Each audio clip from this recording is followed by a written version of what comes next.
Another Eddie Murphy in a fat suit movie. I think secretly Eddie Murphy wants to be fat. He wants to be a fat woman. That's what he wants to be. That's why he picks up transvestites. I think he's just too cheap to pay other actors is what it comes down to. You know, you think about it, when he got arrested for picking up a transvestite, I bet he was planning on like taking her skin and making a suit, and he's almost there. That's why he paid his wife off in the divorce and not write a book. What do you think he's going to be like Silence of the Lambs? He's going to take some fat woman flesh and wrap it around his body. Yeah, exactly. He won't make a regular suit that fits him. It'll be a fat woman suit. It puts the lotion on the skin and puts it in the basket. But I tell you that scenario is less repulsive than this movie is. This movie is nauseating. It's the worst Eddie Murphy movie, I think. I mean, really, worse than Best Defense, which was just boring. Worse than Adventures of Pluto Nash, which was just a miscalculation. Worse than Haunted Mansion, which was, I don't know what the hell that was. But apparently you have not seen The Golden Child, so. No, The Golden Child's not that bad. Golden Child's awesome. What are you talking about? Yeah, you're insane, clearly, because this movie was in, like, the ipecac of films, really. Vomit-inducing? Indeed. Yeah, okay. I thought you were supposed to wait till after they gave you the Oscar to do this type of film. Exactly. I mean, clearly they made it before he even knew he was going to be nominated, but I think it's ironic that, like, one of his best movies ever is followed up by one of his worst ones. Yeah, you know, to me, what's astonishing is that Eddie Murphy's contribution to Black history this year is to make the worst movie I've seen since Soul Plane. At least the most offensive. I mean, man, I feel shaken by this movie. Like, it just took a part of my soul. I don't even want to admit I'm Black now. I'm gonna go home and put on some white face and calamine lotion and disguise myself for the next month. I'm having trouble even looking at you, to be honest, at this point. I know it wasn't your fault. You weren't involved, but you're the closest thing I got in the room. Nah, brother. I blame you. I know how I felt about white people after seeing Roots, and I wouldn't blame if you feel that way about me after this. Oh, come on now. Wait a minute. Hold on. It's Roots for white people. Let's go ahead and just examine this closely, because this movie managed to offend pretty much a lot of people. True. If it offended Asians, it offended fat people, especially fat women. It offended women in general. It offended white people, I'm sure, somehow. I don't know how. I mean, pretty much. It's like an episode of Us. Well, the only people that were safe are gay people. Finally, a movie that made by Black people that wasn't offensive to gay people. That's true. If there's one positive thing I can say about this movie, there's no gay jokes in it. Yeah, I mean, I look, I'm the type of person, I like stupid comedies. I'm not trying to be snobbish. I'm not trying to act like I'm above this. I even laughed at the trailer. But god damn, it's like they didn't even try with this movie. That's what hurts about this movie so much, is how lazy the writing is, how lazy everything is. And in the first 20 minutes, I tried to hang with it. I just said, like, hey, it's farcical, it's broad, it's not my thing, but it can still be funny. But no, it's not. And the longer it goes on, the less funny it becomes, to a point where it becomes inverted and becomes offensive to you. Not offensive like, oh, that's wrong to say that. It's just like, you're offending me by wasting my time and talking down to me this way. Yeah, I'd rather eat my own vomit than even see the trailer for this again, to be honest. Now, that could be arranged. Now, I don't know. I'm not mad at people for being into a stupid comedy like this. I mean, these things are not generally our type. Sure. It's not our type of movie. You mean it's not the genius of Little Man? I never saw Little Man. You saw that, and apparently, I mean, Work of genius. Really? No. Dude, I saw Little Man, and Little Man sucks, and I would still rather watch it than this. Ouch. Because it was shorter. Well, this movie went on forever. Yeah, this movie is like close to the 2-hour mark, and it just don't need to be. But the thing is, it's like movies like this where it's just stupid physical comedy. I like that, and I don't even mind the audiences these days, as dumb as they are, enjoying that. But somewhere in between, they just lose sight of how offensive things could be. Now, this movie is offensive to Black people because, first of all, why are there two pimps in this movie? No reason, especially in that neighborhood. Yeah, there's like an affluent. What? Oh, in that neighborhood, no, they never have two pimps. What? Yeah, I mean, that's a one pimp neighborhood. That is if I a ever one saw pimp one. town. Wait a minute. Say your line again. Well, his first? Or No, you go first. That is a one pimp neighborhood if I ever saw one. That's a one pimp town. but it's like, it's an affluent white neighborhood. And first of all, You got the only black people in the neighborhood who act a fool every day. There's, I mean, How is that different from reality? That's accurate, actually. no, it ain't accurate. I mean, come on now.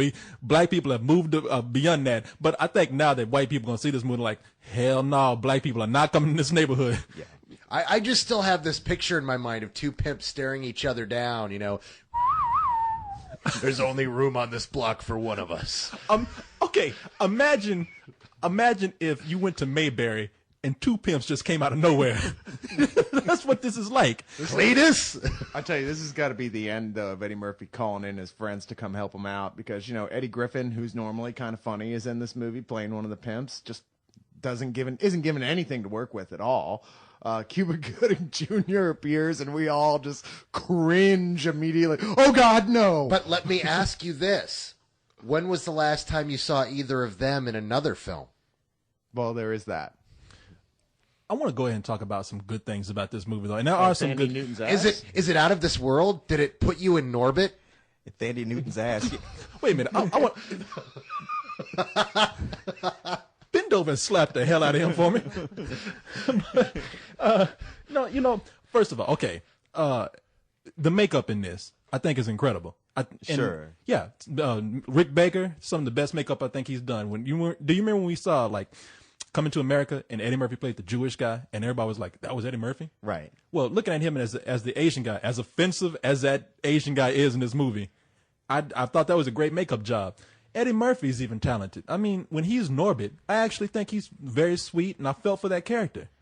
I didn't. I thought he was a complete idiot. I had no sympathy for him whatsoever. The whole movie has no spine. He has no charisma whatsoever. What was there to like about the guy? I mean, he was basically mentally retarded for all extents and purposes. Oh, he wasn't retarded. He was sweet. Yeah, his retardation went in and out. More like he was a ultra nerd. But the thing I didn't get was like why he never left. It's like everything would be all right in his life if he would just leave. And one time he almost does. She tricks him back, but then from that point on, he finds out she was lying and he sticks around. Yeah. What the hell?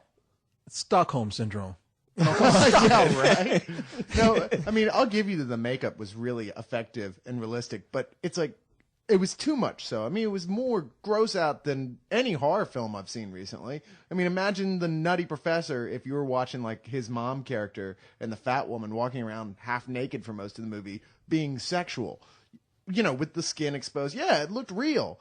It looked way too real. Well, that's the point. That's the joke. I got that. I could almost laugh at that. But just what bothered me was like every joke was like the first joke you'd reach for. It's like it was so telegraphed. You're like, I know exactly what they're going to do 5 minutes from now. And sure enough, they do it. And you're like, damn. The sad thing about it, though, this movie's going to be a hit. Oh, you know it. I mean, was Dreamgirls #1 the week it came out? No. No, exactly. No, that wasn't. But this, you watch. 2 weeks straight. Yeah, I don't know what to say. No, not 2 weeks straight. Okay. What's that? Oh, I'm just saying it's not going to be 2 weeks straight. It probably will Speaking take to your this mic. weekend. In fact, you might want to turn your mic around, face them. Yeah, there you go. No, it'll take this weekend, but I don't think it'll take next weekend. Man, it just grosses me out that it would take any weekend. Please, if you have a brain, if you graduated from the 6th grade, you are not going to enjoy this movie. Stay your ass at home. This is proof positive of racism in the educational system is all I'm saying right here. Because, there is no way that, if you took a theater that was mixed up of equal parts of all colors and put them in there, you would have a mixed reaction. But we had a theater of 99%, like, basically poor black people in there. Am I wrong here? We don't know if they were poor. Well, I mean, they were all dressed in kind of ratty clothes. There was lots of radio station T-shirts being worn, that sort of thing. Man, it sounds like you profiling over I'm there. just saying, and they thought it was hysterical. And there's no way you If they were think white, about this that would have movie. been, the hip elite crowd. Exactly. The hipsters who I understand what Eddie's going for. Those are the idiots who laugh at every Will Ferrell comedy that you're thinking about, the poor white trash. No. This is a different community we're talking about here. Damn, Carlisle make it sound like we're in a theater full of sharecroppers. Like we're on Carlisle? I'm sorry. Cyrus. Goddamn, what's your Cyrus. name? I mean, Cyrus sound like we in a plantation full of full of sharecroppers or something. I mean, I guess he's Billy Ray Cyrus tonight. Oh, don't mess with the mullet, boy. Man. You can tell my heart, my sharecropping heart. I just don't think you'd understand. And Shut up. Yeah. I don't know how to tell black people. Like, I mean, that this movie is. I mean, what do you want me to do? You want me to do the preacher thing that you love so much? Oh, black people need to wake up. Black people need to know when Eddie Murphy being offensive. Amen. There you go. Can I get an They need amen? to get out of their chair. Say something. Say no, Say it. Eddie Murphy. Say no to Eddie Murphy. I said say no to Eddie Murphy. And they need to learn how to tip. Wait, What? Say What? it again. do that again. And they need to learn how to tip. What? What? Oh, I'll explain tipping to you later. By It's the a city way, in China, isn't it? as offensive as we are, I don't think we would ever be this offensive to fat people, or ever have been. Into their face. Even behind their back. Not as over big and as over it and may over be. again. Well, you wouldn't, but I've seen the women you bring home. Oh. Wait a minute. Say it again. Well, you wouldn't, but I've seen the women you bring home. Oh, they just love the mullet. I think Leon's just upset because he's a pair of glasses short of being Norbit himself. So, How dare you? Let's look at those photos from you from high school. way to jump in.